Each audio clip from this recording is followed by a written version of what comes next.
The myth walks. The galaxy had legends. Every corner, every system had stories meant to terrify, caution, or amuse, but never all three at once. Of these, none were whispered with such reverent dread as the tales of Deathworlds. Planets so hostile that the very air seemed to fight you. Storms that tore continents apart. Predators that considered humans the perfect appetizer. And yet, humanity thrived. Admiral Varric of the Xylar Dominion had spent centuries cataloging alien species, planets, and wars. He had faced the notorious Venari assassins, survived the plasma storms of Epsilon, 9, and negotiated ceasefires with species whose natural instinct was to shred one another for sport. And yet, as his flagship descended into orbit above Torrath 9, he felt a shiver he would not admit aloud. The planet below was a green and purple tangle of jagged mountains and thick, mist-choked forests. Sensors reported deadly levels of biotoxicity, extreme electromagnetic activity, and fauna with genetic structures that screamed, "Kill first, ask questions later." For centuries, Deathworld myths had painted humans as fragile creatures incapable of surviving such environments. The Xylar had even established a policy: never approach a Deathworld without overwhelming force. And yet, a signal had brought them here. A human task force, operating deep within the planet's infamous scarred jungle, a place no alien had ever returned from alive. Varric frowned at the holo display. The human contingent was tiny. For ships, 20 personnel, unarmed according to sensor readings, and yet, they were moving with a coordination that suggested decades of experience. His advisors urged caution, but none spoke the word that trembled on his mind: fear. "The scouts report movement," said Lieutenant Crash, her mandibles clicking nervously. "They are walking into the storm system near the Ironfall Ridge. The winds exceed 600 kilometers per hour. Radiation levels are..." She faltered. "They are singing?" Varric's ocular lenses widened. "Singing?" Crash's mandibles twitched. "Affirmative. Emitting harmonic vibrations. Our sensors confirm vocal patterns. Melodic, coordinated. Not a typical human distress signal." Varric inhaled. "Singing? Into a storm that could shred their armor like tissue?" His years of command screamed at him to retreat, to wait, to bring reinforcements. Yet something primal, something he could not name, kept him frozen. The scouts continued monitoring. Human voices, clear and unervingly confident, rose above the thunderous winds and lethal electrical discharges of Torrath IX's storms. The songs were ancient Earth hymns, or so the archives suggested, but here, in the chaos of an alien apocalypse, they became something else. They were a declaration, a challenge, a promise that they would not be cowed. One of the human soldiers, a tall figure clad in adaptive bio-armor, raised his arm as if greeting the maelstrom itself. Lightning forked down from the swirling clouds, striking a mere dozen meters away, but the human did not flinch. The wind carried his voice higher, stronger, and somehow it seemed as though the storm itself was listening, acknowledging. "Admiral," Crash whispered, "the humans are unharmed. Sensors show minor electrical exposure, but no injuries. That storm, nothing we know can endure it. Yet they endure it." Varric felt an itch in his exoskeletal plating, a sensation aliens often experienced when confronting something beyond comprehension. These are humans.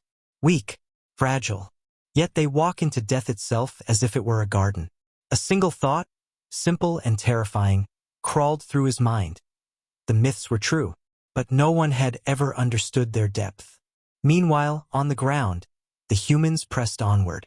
Captain Alara Voss led the squad, her boots sinking into mud that was practically alive with toxins. She hummed softly, a tune her grandmother had sung in the ruins of old Earth, and the others joined in, a chorus that made the air feel charged with an unexplainable energy. She didn't feel fear. She felt home. "Stay tight," she instructed, her voice carrying above the roar. "The Ironfall Ridge is close. Remember, every step is a message. They'll see us and remember why humans don't just survive, they own survival." Her second-in-command, Lieutenant Kale, gave a half-smile. "Message received, Captain. Do you think the aliens below are watching?" Alara chuckled, a sharp sound in the humid, electrified air. If they are, they'll remember. That's enough. The storm intensified, lightning dancing in the sky like silver snakes, winds threatening to topple trees and tear the soil from the mountainside. Venomous spores rained from the canopy above, each one capable of searing lungs in minutes. But the humans moved forward, singing, laughing, and occasionally pausing to study the terrain. Their bioscanners whirred, mapping, analyzing, and neutralizing environmental hazards in real time with techniques alien technology had never predicted. Down below, Varric's eyes tracked the phenomenon. Admiral, they're walking into the epicenter of the storm. Any attempt to intercept would be futile. Varric finished for her. The word tasted bitter. It's impossible. Yet they do not fear death. Crash's mandibles clicked. It's a psychological effect. They are affecting the storm itself, perhaps through electromagnetic feedback from their bioarmor combined with vocal harmonics. Varric shook his head. No algorithm explains this. No sensor predicts this. This is something else. Something human.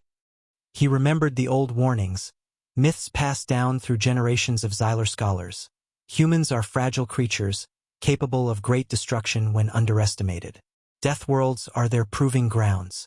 Those who watch may not understand until it is too late. He had laughed at such tales as a cadet. Now, as the storm clawed at the planet and the humans walked straight through it, he did not laugh. On the surface, the humans reached a plateau, a ridge carved by lightning and time. Below, the storm raged in full fury. They stopped, facing the maelstrom like ancient warriors facing a god. Alara stepped forward, her hand extended, and the storm seemed to respond. Thunder rolled in patterned crescendos, lightning striking in arcs that mirrored their movements. Do you feel that? Kale asked. It's listening. Alara nodded. It recognizes strength. It respects us. Not many beings ever earn respect from a storm. Behind them, sensors blipped. Alien drones, hidden in the thick mists, recorded everything. Their operators whispered in disbelief, unable to comprehend what they saw. Half of the field medics monitoring from the orbiting vessels had already submitted resignations, citing mental instability induced by the human display. One by one, the drones captured images of humans laughing at death, singing into chaos, and surviving when no one in recorded galactic history should have. Varric closed his eyes, the ancient legends hammering against his logic. Prepare the contingency fleet, he ordered, his voice tight. If the humans reach the Ironfall Ridge alive, the galaxy may need to rethink everything we know about survival. Crash tilted her head. Admiral, they are already alive. Yes, Varric admitted, voice low, almost to himself. They are more than alive. They are becoming the storm. Below, Alara and her team stepped into the epicenter. Lightning danced around them like choreographed dancers. Acidic rains sizzled on their armor, but they remained untouched, unshaken. The air hummed, the ground vibrated, and the very essence of the planet seemed to bend to their passage. One human paused, holding out a hand as if to greet the storm itself. Lightning arced toward him and stopped inches from his fingers, a pure display of raw energy halted by acknowledgement. The others cheered, a sound that echoed over the ridge, bouncing off jagged cliffs, and ringing in the ears of alien observers. For the first time in recorded Xyler history, a species witnessed humanity not as fragile creatures fighting against the odds, but as entities that redefined the odds themselves. Varric sat back in his command chair, a rare cold sweat coating his exoskeleton. The myths, they are real, but we misunderstood. Humans do not merely survive deathworlds. They become them. Crash's mandibles clicked nervously. Admiral, some medics have already requested reassignment. Others are refusing to continue the mission. Varric's ocular lenses focused on the human figures, tiny and unremarkable from orbit, yet undeniably commanding. Let them resign, he said. History will remember this. Humanity has walked into the storm, and below, the humans kept moving, singing, laughing, alive in ways no legend, no myth, and no alien expectation had ever predicted. The storm raged on, but for the first time in millennia, it had an audience that did not fear it. The hand that shook the galaxy. The orbiting Xylar fleet trembled with indecision. Admiral Varick's voice had barely faded from the comms when every officer felt the same chilling realization. The humans below were no longer just surviving. They were transcending. Below the storm, Captain Alara Voss led her team across the Ironfall Ridge. The storm's heart was a swirling vortex of wind, lightning, and corrosive rain. Alien logic dictated that even the most resilient human would be reduced to ash within moments. Yet the squad moved as if the tempest were a gentle breeze. Every step was deliberate, every breath measured. Their bio-armor shimmered under the relentless lightning, absorbing energy in patterns no Xylar scientist had ever theorized. "Keep moving," Alara called, her voice steady, carrying over the roar. "The storm tests us, but it doesn't define us. Make it see us. Make it respect us." Her words were more than encouragement. They were a declaration. Each soldier responded in kind, their own voices merging with hers, creating a chorus that carried through the electrified sky. The storm itself seemed to pulse with their rhythm, lightning arcing in harmonic resonance, rain shifting its angle as though avoiding the human's path. From orbit, Varick sensors were nearly useless. Readings fluctuated wildly, electromagnetic storms scrambling instruments. But one thing remained undeniable. The humans were alive, moving with almost supernatural precision through a landscape no alien had ever endured. "Admiral," Crash whispered, her mandibles quivering. "They're affecting the storm itself. Readings show electromagnetic feedback coupled with vocal harmonics. It's unprecedented." Varick's exoskeleton stiffened. "They're not merely surviving," he muttered. "They're becoming part of it." His gaze remained fixed on the tiny specks moving like fire against a raging tempest. "Prepare the contingency fleet. If they reach the center intact, our records, our science, will be meaningless." Deep in the storm's eye, the human team reached a plateau where the atmosphere itself seemed sentient, bending and twisting around them. Massive spires of crystalline rock jutted from the ground, struck repeatedly by lightning that evaporated before hitting them. Voss surveyed the terrain, scanning for any sign of threat, while her squad moved with practiced precision, each step a negotiation with death itself. "Scouts report multiple life forms approaching," Kale noted, pointing toward shadowy figures moving through the mist. "Unknown species. They're cautious." Alara's eyes narrowed. "Cautious? Good. Let them watch. Let them learn what it means to face humans on our terms." The shadowed forms revealed themselves as the Xylar reconnaissance team, using advanced cloaking to observe the humans firsthand.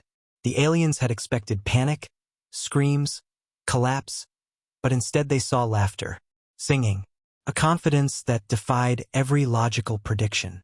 Half the medics monitoring the mission had already submitted resignations, citing psychological trauma. And now the aliens themselves hesitated. "Admiral," Crash said, "some drones report unexplainable reactions in our field medics. Many are refusing to continue observation." Varick swallowed, a sensation he could not shake. "Let them. No one should witness what happens next unless they are ready to accept it. Humanity is about to redefine every myth we've ever told ourselves." On the plateau, Alara extended her hand toward the approaching alien observers, her fingers open in an unthreatening gesture. The Xylar froze, taken aback by the audacity. They would reach out while the storm raged. The concept defied every tactical principle, every survival instinct the Xylar had been bred to follow. And then it happened. Lightning struck not as a weapon but as a response. An enormous bolt arced from the sky, splitting a spire of rock directly in front of Alara. She did not flinch. She extended her hand further, and the bolt halted midair, crackling violently, before dissipating harmlessly. The aliens below recoiled, their eyes widening in disbelief. One by one, they realized that humans were no longer merely walking through a death world. They were dominating it. Every strike, every gust, Every hazard the planet unleashed was neutralized or redirected, and the humans did so with a calm that suggested they had earned the planet's respect. They stopped it? One Xyler muttered, voice trembling. No algorithm, no weapon, nothing could. Alara turned to her team, a smile breaking across her face despite the storm. This is what they don't understand. You can throw death at us, but we do not just endure it. We adapt, we absorb it, and we become it. Her words echoed across the plateau, carried by the storm itself. Each member of the squad joined her, hands raised, singing as the sky mirrored their song in a symphony of lightning and wind. The Xyler officers' jaws tightened. Their drones recorded it all, but the footage would do little justice to what they were seeing. Humans weren't just surviving, they were imposing their will on a living, hostile planet. And the hand gestures, the harmonics, the deliberate steps, they were more than survival tactics. They were a message. Varric's mandibles clicked audibly, a rare sign of agitation. Prepare for fleet intervention, he ordered. If humans emerge from the storm alive, it will trigger galactic reconsideration of every Deathworld protocol. Send the combat units. Below, the humans reached the heart of the Ironfall Ridge. The storm's fury converged on them, a perfect sphere of wind, lightning, and acid rain. One wrong move, one misstep, and every human would be vaporized instantly. Yet they moved forward with purpose, laughing, singing, and extending their hands as if inviting the storm to greet them. Kale looked at Alara, all written across his face. Captain, are we really doing this? Alara's eyes gleamed. Not doing, Kale. We've always been doing this. The storm is just realizing it now. Lightning struck again, but this time the humans were ready. Their bioarmor absorbed the charge, channeling it through harmonic emitters that resonated with their singing. The storm's destructive energy was neutralized, redirected harmlessly into the ground. The humans' laughter rose above the roar, clear and victorious. In orbit, Varric sensors picked up the impossible. Energy signatures were being manipulated. Harmonics were resonating beyond expected physical laws. And then, the ultimate impossibility. The humans reached up, palms extended, and touched the storm as if it were a solid object. The lightning forked around their fingers, and for a moment, it was as though the storm had acknowledged them, even respected them. Crash's voice shook. Admiral, the storm, it's responding to them. They're communicating with it, not controlling it. Communicating.